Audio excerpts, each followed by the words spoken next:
Hetal college campus में बैठी थी। जब उसके क्लास पूरे हुए तो वह अपनी सहेली के साथ बातें कर रही थी। उसे रास्ते से जाते समय गायत्री दिखी। गायत्री को आवाज़ दी, गायत्री इधर आओ। हेतल की आवाज़ सुनते ही गायत्री हेतल के पास गई। दोनों बातें करने लगी। बातचीत के दौरान अचानक हेतल को याद आया कि उसने सुना है कि सुमन ने आत्महत्या कर ली है। इस बारे में गायत्री से जानना चाहा। सुमन, हेतल और गायत्री दोनों की यह बचपन की सहेली थी। गायत्री और सुमन दोनों एक दूसरे की पड़ोसी थी। हेतल दूसरे गांव में रहती थी। भले ही सुमन की 3 बार शादी की गई, लेकिन उसने आत्महत्या क्यों की? ऐसा सवाल हेतल के मन में आया। दरअसल वह अपनी प्यारी सहेली की आत्महत्या से बेहद दुखी थी। सुमन 9वीं कक्षा में थी, तभी उसकी पहली शादी हुई थी। सुमन देखने में बहुत सुंदर थी। वह होशियार, शालीन और भविष्य के सपनों में रंगने वाली लड़की थी। उसने अपने जीवन में कई सपनों को चित्रित किया था, पर घर के लोगों ने उसकी ज़बरदस्ती से शादी करवा दी। हेतल के पास इतने सारे सवाल थे कि वह नहीं जानती थी कि गायत्री से कैसे पूछे, लेकिन हर बात की सच्चाई जानना चाहती थी। और आखिर में गायत्री से पूछा कि सुमन ने आत्महत्या क्यों की।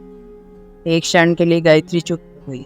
जल्दी से उसके मुंह से शब्द नहीं निकल रहे थे। उसने गहरी सांस ली और बोलना शुरू किया। 3 साल पहले सुमन की शादी अबीर नाम के शख्स से हुई थी। वास्तव में उसकी बहुत अच्छी गृहस्थी चल रही थी। दोनों एक दूसरे से प्यार करने लगे थे। जब भी ये दोनों साथ में बाहर जाते तो सभी कपल इनसे जलते थे। अबीर और उसके परिवार के सभी सदस्य अच्छे स्वभाव के थे। जैसा उसने सपनों में जोड़ीदार सोचा था, वैसा ही उसे अपना पार्टनर मिला था। उसके घर की स्थिति मध्यम थी। अबीर का एक छोटा सा होटल था। उसमें से उसके सारे खर्चे बांट देने के बाद कुछ पैसे बच जाते थे। घर की हालत बहुत साफ सुथरी थी। एक दिन मैं होटल से घर बाइक पर आ रहा था। एक बड़ी कार से उसका बहुत बड़ा एक्सीडेंट हो गया और इसमें उसे काफ़ी चोटें आई। हादसे के बाद उसे अस्पताल ले जाया गया, लेकिन सिर में गंभीर चोट लगने के कारण इलाज के दौरान उसकी मौत हो गई। सुमन को बहुत दुख हुआ, लेकिन उसके ससुराल वालों को गलतफहमी थी कि अबीर की दुर्घटना सुमन की वजह से हुई। वह अपशकुनी है, ऐसा उनको लगता था। उनमें से कोई भी उसे समझ नहीं पाया। अबीर के जाने के बाद कुछ दिनों के भीतर ही सुमन को घर से निकाल दिया गया। उसे घर से बाहर निकालने के बाद वह मायके गई और कुछ दिन मायके में ही रही, लेकिन आसपास पड़ोसियों में चर्चा हो गई तो उसके माता पिता फिर से उसके लिए रिश्ता ढूंढने लगते।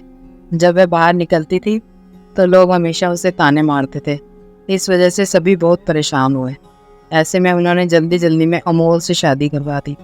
अमोल बहुत बुरा आदमी था। दारू पीता था, कुछ काम नहीं करता, चोरी करता, मारपीट करता। उसका रोज़ाना यही काम था। इस सब से सुमन को बहुत दुख होता था, पर वह कुछ नहीं कर सकती थी। एक बार एक रात को वह देर से घर आया और जल्दी में घर में कुछ ढूंढने लगा। सुमन ने उससे पूछा, पर उसने कुछ भी नहीं बोला। उसे जो चीज़ चाहिए थी वह उसे मिली नहीं। इस वजह से वह वहाँ से बाहर चला गया। सुमन रात भर उसकी राह देखती रही, पर वह आया ही नहीं। दूसरे दिन पुलिस को उसका मृतदेह रास्ते के किनारे पड़ा हुआ मिला। उसका चाकू से किसी ने खून किया था। यह खबर सुमन को पता चली तो उस पर दुख का पहाड़ टूट पड़ा। कुछ दिनों तक वह अपनी ससुराल में रही, लेकिन बाद में ससुराल वालों ने उसे प्रताड़ित करना शुरू कर दिया। इस वजह से सुमन वापस मायके आ गई। घर आकर कुछ दिन ऐसे ही बीत गए। हर दिन आ रहा था और जा रहा था, लेकिन सुमन की स्थिति वही थी। उसकी तरफ देखा नहीं जा रहा था। उसका परिवार उसकी स्थिति को सहन नहीं कर सके, इसलिए उन्होंने उसकी वापस शादी करने का फैसला किया। उसके लिए रिश्ता ढूंढने लगे। उनके रिश्तेदारों में गौतम नाम का लड़का था। उसकी पहले से ही एक बार शादी हो चुकी थी और गौतम से सुमन की शादी करवा दी। सुमन बहुत खुश थी।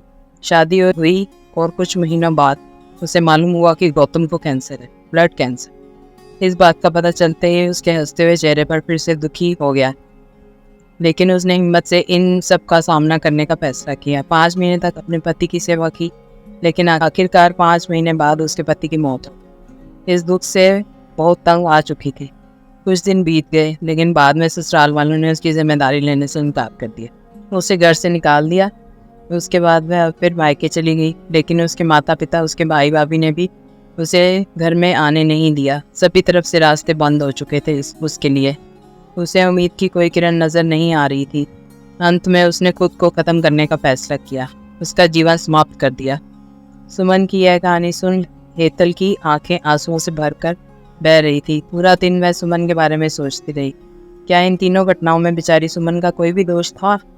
क्या उसके माँ बाप को सिर्फ उसकी शादी कर उसे हर बार किसी के पास भेज देना सही था? वो उसे अपने पैरों पर खड़ा करने की कोशिश भी कर सकते थे। सच कहो तो हेतल की जान उसकी बदनसीबी ने नहीं, उसके परिवार की, उसके आसपास के लोगों की छोटी सोच ने ली है।